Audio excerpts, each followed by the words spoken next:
ఇప్పుడే ఒక 10 నిమిషాలు అవుతుందేమో నేను చెప్పిన తర్వాత అసలు ఈరోజు ప్రెస్ మీట్ అంశంలోకి వస్తా. ఈరోజు ఇప్పుడే ఏసీబీ కోర్టులో ముఖ్యమంత్రి చంద్రబాబు నాయుడు మీద పెట్టిన కేసులు ఫైబర్ నెట్ కావచ్చు, లిక్కర్ కుంభకోణం కావచ్చు, రింగ్ రోడ్ కావచ్చు, ఈ కేసెస్ అన్నీ పోలీసులు ఏపీసీఐడి వాళ్ళు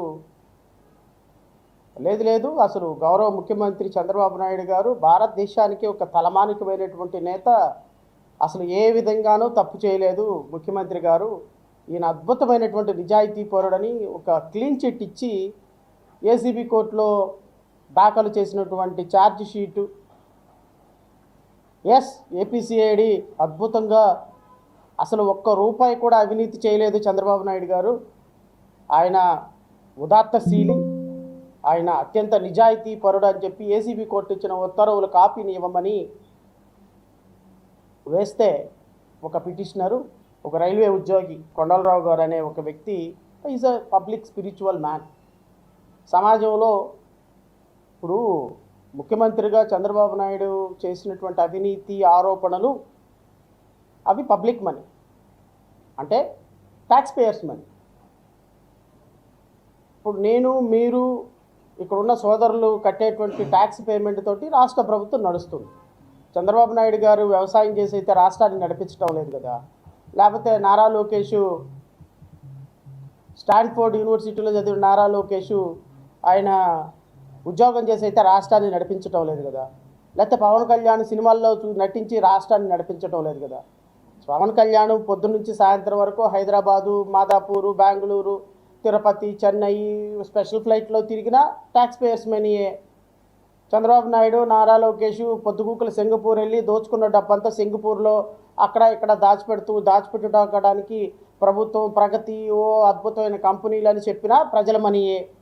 ఒకవేళ చంద్రబాబు నాయుడు గారు దోచుకున్నారు అని చెప్తున్నటువంటి లిక్కర్ కుంభకోణం, ఫైబర్ నెట్ కుంభకోణం, రింగ్ రోడ్ కుంభకోణంలో తీసుకున్న డబ్బులన్నీ, స్కిల్ కుంభకోణంలో దోచుకున్న డబ్బులన్నీ public money. So public money was looted by a former chief minister. So crime is considered against the society. Every member of society is an aggrieved party. So నా tax payer money Chandrababu Naidu 100 కోట్లు లూటీ చేశాడంటే అది నా money అనే నేను భావిస్తా. అందుకనే ఏసీబీ కోర్టులో పోలీసులు వేసిన ఛార్జ్షీటు కోర్టు ఇచ్చిన ఉత్తర్వులు ఇవ్వమని వేస్తే తూచి మేము ఇచ్చే ప్రసక్తే లేదు. It's a highly political sensitive case.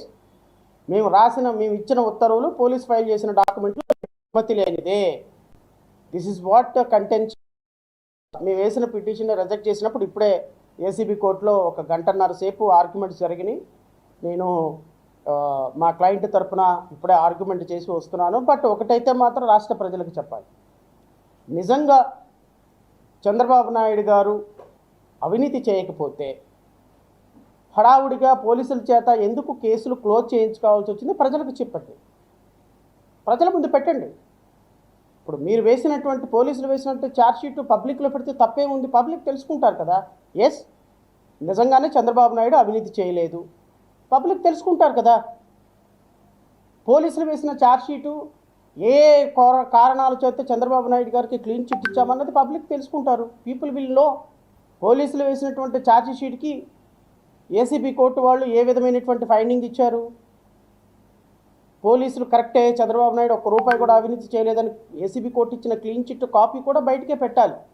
ఎందుకు పెట్టాలి అంటే ట్రాన్స్పరెన్సీ, అకౌంటబిలిటీ అనేది జ్యుడిషియరీ 4 స్తంభాల్లో 2 మూలమైనటువంటి స్తంభాలు.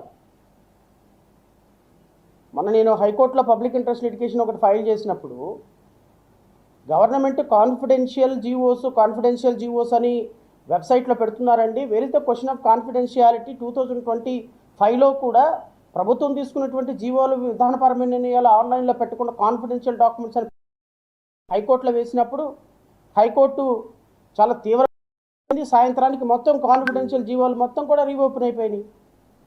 సో ఇంత కాన్ఫిడెన్షియాలిటీ మెయింటైన్ చేస్తున్న రాష్ట్ర ప్రభుత్వాన్నే కొరడా రులిపించి ఆ రాష్ట్ర అత్యున్నత న్యాయస్థానం, సుప్రీంకోర్టు, హైకోర్టు తమ యొక్క జడ్జిమెంట్ల ద్వారా సాయంత్రానికి ఆన్లైన్లో పెట్టిస్తుంటే కింద కోర్టు పాస్ చేసినటువంటి ఆర్డర్ కాన్ఫిడెన్షియాలిటీగా ఉంచుకొని మేము పబ్లిక్ ఇవ్వమని చెప్పడం ఎంతవరకు సమంజసం అనేది క్వశ్చన్ చేశాం. రాష్ట్ర ప్రజలు కూడా అడగాలి, రాష్ట్ర ప్రజలు కూడా ఆలోచించాలి. ఎందుకు ఆలోచించాలి అంటే, ఒక ప్రభుత్వంలో వేల కోట్ల రూపాయలు దోచుకొని ముఖ్యమంత్రి అయిపోయి ప్రతిపక్ష నేతగా ఉన్నప్పుడు ఆయన మీద కేసులు పెడితే, ఆ ప్రతిపక్ష నేతగా ఉన్నప్పుడు 53 రోజుల పాటు జైల్లో ఉండి కొన్ని వేల కోట్ల రూపాయలు దోచుకున్నారు అనే ఎలిగేషన్స్ మీ మీద అప్పుడు ఏసీబీ వ్యవస్థ అనేది ఎప్పుడూ ఒకటేనండి. చంద్రబాబు నాయుడు వస్తే ఒక ఏసీబీ, పవన్ కళ్యాణ్ వస్తే ఒక ఏసీబీ, జగన్మోహన్ రెడ్డి వస్తే ఒక ఏసీబీ ఉండదు. సెంట్రల్ క్రైమ్ ఇన్వెస్టిగేషన్ డిపార్ట్మెంట్ అంటే పోలీసులు సిఆర్పిసి ఫాలో అవ్వాలి, ఐపీసీ ఫాలో అవ్వాలి. మీ పాత సిఐడి ఆఫీసర్లు 100 కోట్ల రూపాయలు చంద్రబాబు నాయుడు దోచుకున్నాడు అని మీరు అభియోగం పెట్టి మారిన వెంటనే కొత్త ఆఫీసర్ వచ్చి తూచి చంద్రబాబు నాయుడు గారు క్లీన్ చిట్ అంటే సిఐడి డిపార్ట్మెంటు ప్రభుత్వాలకు అనుగుణంగా పనిచేస్తుందా, ప్రజలకు అనుగుణంగా పనిచేస్తుంది? De facto chief minister Nara Lokesh home మినిస్టర్కి వినతి చేస్తున్నాడు, గత ప్రభుత్వం పెట్టిన కేసులన్నీ ఎత్తేసేయి అనితా గారు, మీరు ఒక్కసారి దీని మీద చాలా సీరియస్గా రెస్పాండ్ అవ్వండి అని. What kind of administration is this అండి? నేను జేబీపీ పార్టీ తరపు నుంచి అడుగుతున్నా. మీరు ముఖ్యమంత్రి అయింది, మంత్రి అయ్యింది, ఉప ముఖ్యమంత్రి అయింది, మీ మీద పెట్టిన కేసులు క్లోజ్ చేసుకోవటానికా? మీ కార్యకర్తల మీద పెట్టిన కేసులు క్లోజ్ చేసుకోవడానికా? రాష్ట్రంలో లా అండ్ ఆర్డర్ని ప్రాపర్గా నిలబెట్టుకోవడానికా? సో నేను రాష్ట్ర ప్రజలను కూడా కోరుతున్నా, వీళ్ళకి మీరు 164 సీట్లు ఇచ్చింది దేనికోసము అంటే, 164 సీట్లు ఇచ్చింది పవన్ కళ్యాణ్ ఒక సినిమాలో సంపాదించే డబ్బు ఒక నెలలో సంపాదించడం కోసమా? పవన్ కళ్యాణ్ శాఖల్లో జరుగుతున్నటువంటి అవినీతి, విచ్చలవిడి అవినీతి నేను ఆధారాలతో సహా ఈరోజు రాష్ట్ర ప్రజల ముందు పెట్టబోతున్నా. పవన్ కళ్యాణ్ నిర్వహిస్తున్నటువంటి శాఖల్లో ఫారెస్ట్ డిపార్ట్మెంట్లో జరుగుతున్న అవినీతి, పవన్ కళ్యాణ్ నిర్వహిస్తున్నటువంటి పంచాయతీరాజ్ డిపార్ట్మెంట్లో జరుగుతున్నటువంటి అవినీతి, ఈరోజు రాష్ట్రంలో ఫారెస్ట్ డిపార్ట్మెంట్లో ఉన్నటువంటి ల్యాండు రమారమి 1,40,000 ఎకరాల ఫారెస్ట్ ల్యాండు దుర్మార్గుల చేతుల్లో ఉంటే నువ్వు తోలు తీయాల్సింది, తొక్క తీయాల్సింది ఆ దుర్మార్గులది. కానీ ఊరికే పొలిటికల్ ఉపన్యాసాలు ఇచ్చి సోది కబుర్లు, సొల్లు కబుర్లు చెప్పటానిక? నేను వస్తా, 1 by 1 వస్తా దానికోసం. సో రాష్ట్ర ప్రజలను నేను కోరేది ఏంటంటే, ప్రజలారా ఒక్కసారి ఆలోచించండి.